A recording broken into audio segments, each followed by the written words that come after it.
ഇന്ന് 5-ാം ദിവസമാണ്. ഇന്നത്തെ തെരച്ചിൽ ദൗത്യ സംഘം അവസാനിപ്പിച്ചിട്ടുണ്ട്. 14 മൃതദേഹങ്ങളാണ് ഇന്ന് കണ്ടെത്തിയത്. ഇനിയും നമുക്ക് 206 പേരെ ആ ദുരന്ത ഭൂമിയിൽ നിന്ന് കണ്ടെത്താനുണ്ട്. നമുക്കൊപ്പം ചൂരൽമലയിൽ നിന്ന് അരുൺ അമൃത്നാഥും VS ഗോകുലും ചേരുന്നു. അരുൺ, ഇന്നലെ ഇതേ സമയത്ത് ജീവന്റെ തുടിപ്പുണ്ടെന്ന് പറഞ്ഞ് വെളിച്ചമില്ലാതെ ആ ഇരുട്ടത്തേക്ക് ഓടിക്കയറുന്ന രക്ഷാപ്രവർത്തകരായിരുന്നു നമ്മുടെ മുന്നിലുണ്ടായിരുന്നത്. പക്ഷേ ഇന്ന് അങ്ങനെ പ്രതീക്ഷ നൽകുന്ന ആശാവഹമായ ഒരു വാർത്തയും ഒരു മണിക്കൂറിലും ഒരു നിമിഷത്തിലും നമ്മൾ കേട്ടിരുന്നില്ല. ആകെയുള്ള ഒരു നല്ല വാർത്ത എന്ന് പറയുന്നത് കുടുങ്ങിപ്പോയ രക്ഷാപ്രവർത്തകരെ നമുക്ക് രക്ഷിക്കാനായി എന്നുള്ളതാണ്. ഇന്ന് നടന്ന തെരച്ചിൽ, ഇനി മുന്നോട്ടുള്ള ആക്ഷൻ പ്ലാൻ, അതൊക്കെ എങ്ങനെയാണ് ആലോചിക്കുന്നത്?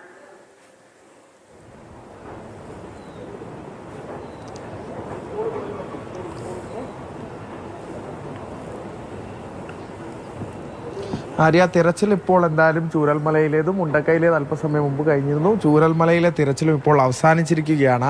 നേരത്തെ ഞാൻ പറഞ്ഞതുപോലെ തന്നെ ഈ ഉദ്വേഗജനകമായ ഒരു സംഭവമായിരുന്നു നമ്മൾ രാവിലത്തെ ഇന്ന് 4-ാം നാളിലും 5-ാം നാളിലും ഒക്കെ അത്തരം സംഭവങ്ങളിലൂടെ നമ്മൾ കടന്നുപോയി. തിരച്ചിലിനിടെ ഈ 3 രക്ഷാപ്രവർത്തകരുടെ കാര്യം നമ്മൾ എടുത്തു പറഞ്ഞത് തന്നെയാണ്. ഈ ചാലിയാറിൽ അതീവമായ ഒരു കുത്തൊഴുക്കുണ്ട്, അതിനെയും അതിജീവിച്ചാണ് അവർ രക്ഷാപ്രവർത്തനം നടത്തുന്നത്. അതിനിടെയാണ് 3 പേർ ഈ സൂചിപ്പാറയിൽ കുടുങ്ങിപ്പോകുന്നത്. അവർ തന്നെ അത് അവസരോചിതമായി രക്ഷപ്പെട്ടു ഒരു പാറയ്ക്ക് മുകളിലായി നിലയുറപ്പിച്ചു. സൈന്യം ഉടനെ എത്തി രക്ഷപ്പെട്ടു. ഗോകുൽ VS ആയിരുന്നു ആ സമയത്ത് സൂചിപ്പാറയിലേക്ക് പോയിരുന്നത്.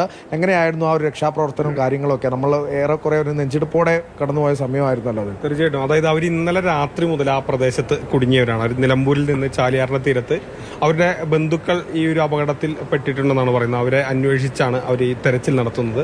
തിരച്ചിലിനിടയിൽ ആണ് അപ്രതീക്ഷിതമായിട്ട് അവരവിടെ കുടുങ്ങിപ്പോയത്. അതായത് അവർ നടന്നു വരുന്ന സ്ഥലമൊക്കെ നിരപ്പായ സ്ഥലമായിരുന്നു. പക്ഷേ അവർ സൂചിപ്പാറ വെള്ളച്ചാട്ടത്തിന്റെ ഒന്നാമത്തെ വെള്ളച്ചാട്ടത്തിന്റെ മുകളിലേക്ക് കയറി. അത് കഴിഞ്ഞിട്ടാണ് പിന്നീട് അവർക്ക് അടിയിലേക്ക് ഇറങ്ങാനും കഴിഞ്ഞില്ല, 2ാമത്തെ വെള്ളച്ചാട്ടത്തിന് മുകളിലേക്ക് പോകാനും കഴിഞ്ഞില്ല. അതിനിടയിൽ കുറച്ച് പ്രദേശത്ത് അവർ പെട്ടുപോവുകയായിരുന്നു. ഏതായാലും ഉടൻ തന്നെ രക്ഷാപ്രവർത്തകരുടെയൊക്കെ അവസരോചിതമായ ഇടപെടൽ കൊണ്ട് ആ വിവരം അറിഞ്ഞതിനെ തുടർന്ന് അവരെ രക്ഷിക്കാൻ കഴിഞ്ഞു. എയർലിഫ്റ്റാണ് ചെയ്തത്. വളരെ ദുഷ്കരമായ ഒരു കാലാവസ്ഥയിലും ആ എയർലിഫ്റ്റ് നടത്തി. അതിലെടുത്ത് പറയേണ്ട ഒരു കാര്യം, അവിടുത്തെ പോലീസിന്റെ ഒരു വിഭാഗം തന്നെ അവിടേക്ക് പോയി ആ ദുഷ്കരമായ സ്ഥലത്തേക്ക് ഇറങ്ങി. ഹൈ ആൾട്ടിറ്റ്യൂഡ് ട്രെയിനിങ് സെന്ററിലുള്ള ഉദ്യോഗസ്ഥരാണ്. അവർ ഇറങ്ങി അവരെ പുറത്തെടുക്കുകയാണ്. അങ്ങനെയാണ് അവരെ എയർലിഫ്റ്റ് ചെയ്തത്.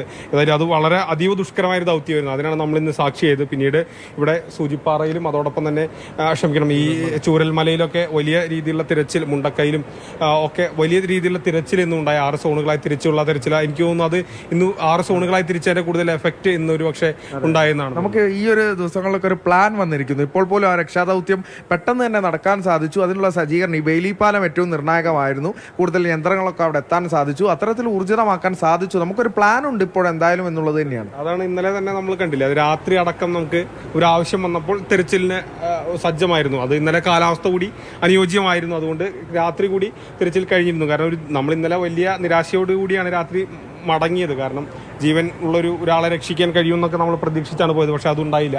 അങ്ങനെ ഏത് സാഹചര്യത്തെയും നേരിടാൻ ഈ പാലം വന്നതോടുകൂടി എന്താണോ പെട്ടെന്ന് ആവശ്യം, അവിടെ ആംബുലൻസ് ആണോ എന്നാൽ ആംബുലൻസ്, അതായത് മറ്റ് യന്ത്രങ്ങളാണോ യന്ത്രം, ഹിറ്റാച്ചിയാണോ ഹിറ്റാച്ചി, എന്താണോ അവിടെ ആ മുകളിൽ മുണ്ടക്കയിൽ ആവശ്യം, അല്ലെങ്കിൽ അതിന് മുകളിലുള്ള സ്ഥലങ്ങളിലൊക്കെ ആവശ്യം, അവിടെ അത് പെട്ടെന്ന് ഈ പാലം വഴി കടന്നു പോകാൻ കഴിഞ്ഞു. ഈ പാലം അങ്ങനെ ഒരു വലിയ അനുഗ്രഹം തന്നെ ഈ ഒരു തെരച്ചിലിന് വളരെയധികം ശക്തി പകരുന്നുണ്ട്. അതെ, ഇന്നലത്തെ ആ ആര്യ സൂചിപ്പിച്ച ആ ഒരു മനുഷ്യന്റെ സാന്നിധ്യം ഉണ്ടെന്ന് സംശയിച്ച, ഒരു ജീവന്റെ തുടിപ്പുണ്ടെന്ന് സംശയിച്ച തെരച്ചിലും നിർണായകമായത് ആ യന്ത്രങ്ങളൊക്കെ എത്തിച്ച് അങ്ങനെ ഒരു ആവശ്യഘട്ടത്തിലേക്ക് ഉയരാൻ നമുക്ക് തെരച്ചിൽ സാധിച്ചു. ഇന്ന് 14 മൃതദേഹങ്ങൾ കൂടി കണ്ടെത്തിയുള്ളതാണ്.